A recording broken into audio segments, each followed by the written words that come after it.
Hello friends, तो आज के इस वीडियो में हम बहुत ही आसान तरीके से और सरल भाषा में हासिल वाला घटाव करना सीखेंगे।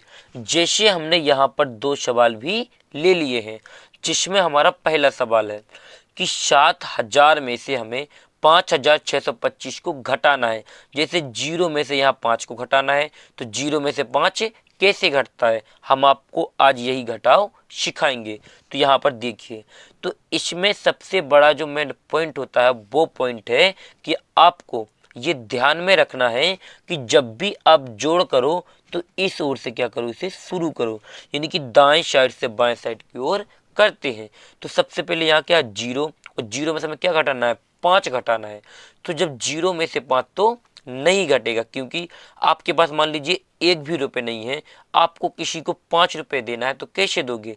तो यहाँ क्या करेगा, ये हासिल वाला घटाव है, तो यहाँ लेंगे हम एक हासिल उधार। तो ये जाएगा सीधा, यहाँ नहीं जाएगा, ये जाएगा इस जीरो के पास। तो यहाँ इसको हासिल नहीं मिलेगी, यहाँ भी जीरो है, इसके पास भी एक भी हासिल नहीं।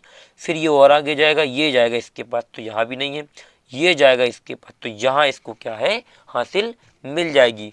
तो यहाँ हासिल आएगी, तो इसमें जुड़ेगा नहीं, इसके बगल में लिखेगा। फिर ये इसको दे देगा, तो यहाँ इसके बगल में लिख जाएगा, और ये इसको दे देगा, इसको बगल में लिख जाएगा। तो एक लिखेगा यहाँ पर, तो हो जाएगा 10। और 10 में से किसको घटाना है, 5 को घटाना है। तो जब 10 में से 5 घटेगा तो कितना बचेगा, 5 बचेगा। कितना बचेगा, 5 बचेगा। यानी कि आपके पास 10 रुपये हो गए और उसमें से आपने किसी को 5 रुपये दे दिए, तो आपके पास कितना रुपये बचेगा, 5 बचेगा। अब यहाँ देखिए, जीरो में से 2 को घटाना है, तो जीरो में से हमें 2 नहीं घटाना है, यहाँ क्या हो गया था, 10। अब हमें 10 में से भी नहीं घटाना, क्योंकि इस 10 ने भी क्या किया था, एक हासिल इसको दी थी, तो यहाँ बचा था 9। 9 में से हमें क्या घटाना है, 2। तो 9 में से 2 घटेगा तो क्या बचेगा, 7 बचेगा। कितना बचेगा, यहाँ पर 7 बचेगा। फिर हम और आगे घटाते हैं, तो यहाँ देखते हैं जीरो में से 6, तो यहाँ भी जीरो नहीं था, क्योंकि जब हम हासिल ले रहे तो यहाँ पर एक आया था, तो कितना हो गया था, यहाँ 10 हो गया था। तो 10 में से 6 यदि हम घटा देंगे तो क्या हो जाएगा, गलत हो जाएगा, क्योंकि इस 10 ने क्या किया था, इस वाले जीरो को एक हासिल दी थी, तो यहाँ भी क्या बचा है, 9 बचा है। तो अब 9 में से 6 को हमें घटाना है, तो 9 में से 6 घटेगा तो क्या बचेगा, 3 बचेगा। हम आपको एक घटाव घटाने का एक छोटा सा तरीका बताते हैं। जैसे मान लीजिए आपको 9 में से क्या घटाना है, 6 घटाना है, तो आप पहले 9 लाइन खींच लेना। जैसे 1 2 3 4 5 6 7 8 9। अब घटाना कितना, 6, तो इसमें से 6 लाइन को काट देना, तो 1 2 3 4 5 6, और बची हुई लाइन को गिन लेना, तो 1 2 3 लाइन बची, तो यहाँ पर हमने क्या लिख दिया, 3 लिख दिया। अब आगे 7 में से 5, तो ये हमारा क्या है, 6 बचा है, क्योंकि इस 7 ने क्या किया था, इसको एक हासिल दी थी, तो यहाँ ये कम हो जाए, क्योंकि यहाँ पर इसके पास पहले 7 रुपये थे, इसने 1 रुपये इसको दे दिया, तो यहाँ कितना बचेगा, 6 रुपये। 6 में से 5 और घटेगा तो क्या बचेगा, सिर्फ 1 बचेगा। क्या बचेगा, यहाँ पर 1 बचेगा।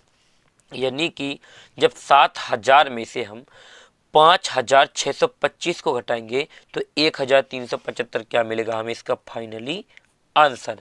अब चलिए हम अपने दूसरे वाले सवाल को भी करते हैं बिल्कुल आसानी से।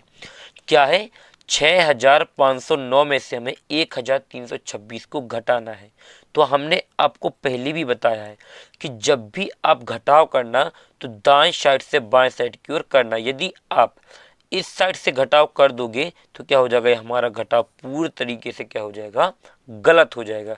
इसीलिए हम इस तरीके से क्या करते हैं, यानी कि इस साइड से इसे घटाएंगे। तो पहला अंक क्या, जो जिसके नीचे होता है उसी को उसमें से घटाया जाता है। जैसे 9 के नीचे क्या है, 6, तो 9 में से 6 घटाना है, तो यहाँ पहले 9 लाइन खींच लेंगे। 1 2 3 4 5 6 7 8 9, 6 घटाना तो 6 काट लेंगे। 1 2 3 4 5 6, कितनी लाइन बची है, 3, यहाँ पर 3। हम एक तरीके से और समझा देते हैं। जैसे आपके पास 6 रुपये यानी 9 रुपये थे, उसमें से आपने 6 रुपये क्या कर लिए, खर्च कर लिए, यानी कि उसमें से 6 रुपये कम हो गए, तो हमारे पास जो 3 रुपये बचा है तो उसको यहाँ पर लिख देते हैं। यहाँ फिर वही कंडीशन बन गई है। देखिए, जीरो में से 2, तो जीरो में से 2 तो नहीं घटेगा, क्योंकि जीरो क्या है, एक छोटी संख्या है, 2 क्या है, जीरो से बड़ी संख्या है, इसलिए ये नहीं घटेगा तो ये 0 मांगेगा हासिल, तो इसको हासिल यही मिल जाएगी, इसको यहाँ नहीं जाना पड़ेगा। तो ये 5 देगा इसको एक हासिल, तो यहाँ हो जाएगा 10। 10 में से 2 घटेगा, तो 10 में से 2 घटेगा कितना बचेगा 8। कितना बच जाएगा यहाँ पर 8 बचेगा। अब क्या घटाना है 5 में से 3, तो हम 5 में से 3 नहीं घटाएंगे, 4 में से 3 घटाएंगे, क्योंकि इस 5 ने क्या किया इसको एक हासिल दे दी थी। तो यहाँ 4 में से 3 जाएगा तो बचेगा सिर्फ 1। क्या बचेगा यहाँ पर सिर्फ 1 बचेगा। और यहाँ पर 6 में से 1 जाएगा तो क्या बचेगा 5। तो यहाँ पर क्या है 6509 में से जब हम 1326 को घटाएंगे तो 5183 क्या मिलेगा हमें इसका फाइनली आंसर। अभी आप लोगों को इस वीडियो को छोड़कर नहीं जाना है। होमवर्क की तौर पर यहाँ हम आपको छोटा सा घटाव दे रहे हैं जिसको आपको करना है और कमेंट्स बॉक्स में बताना है कि उसका आंसर कितना आ रहा है। लेकिन इससे पहले यदि ये घटाव समझ में आ गए हों तो वीडियो को लाइक कर लें और चैनल को सब्सक्राइब कर लें और बेल आइकन प्रेस करना बिल्कुल ना भूलें, जिससे आने वाले हमारे और वीडियो सबसे पहले आप लोगों तक पहुंच सके। तो चलिए अब यहाँ पर आपको सवाल देते हैं। आपको 6000 में से 2575 को क्या करना है यहाँ पर घटाना है और इसका आंसर कमेंट्स बॉक्स में ज़रूर बताना है। थैंक यू वीडियो को लास्ट तक देखने के लिए। मिलते हैं किसी और एक अच्छे वीडियो के साथ में, जब तक अपना ख्याल रखें।